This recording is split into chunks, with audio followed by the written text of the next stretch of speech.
شكلنا يا جماعه مش هنحتاج الهايلايتر تاني. الاستاذه دي بتقول لنا ان بالقلم الايلاينر الابيض بتاعنا ممكن نعمل هايلايتنج للمناخير وللانر كورنر بكل سهوله.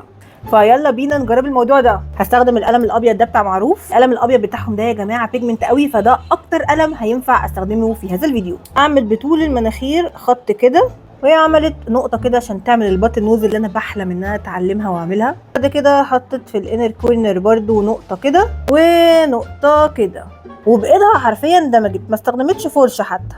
عارفه اتحكم قوي بايدي بصراحه، فهجيب فرشه صغيره دنس كده وهدمج الناحيه التانيه كمان.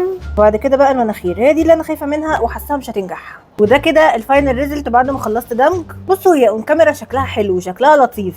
هي طريقه سريعه ان احنا نعمل هايلايتنج للاماكن ديت وبحاجه موجوده عندنا كلنا. بس احنا ممكن نعمل الموضوع ده بكونسيلر فاتح عادي. وانا بصراحه من الناس اللي بحب استخدم اكتر حاجه فيها شimmer، لان انا بحب البروبرو وبحب الجليتر. اللوك المات ده مش عاجبني قوي، ده ماي اون بريفرنس بصراحه، لو انا مفتقده الشاين والجليتر والبروبرو يا جماعه. بس هي بصفه عامه كهاك نجحت وشكلها كويس وممكن تجربوها وتستخدموها. بس انا جليتر جيرل فور ايفر، فيعني هعملها بالهايلايتر عادي. واكيد هستنى رايكم تحت في الكومنتس.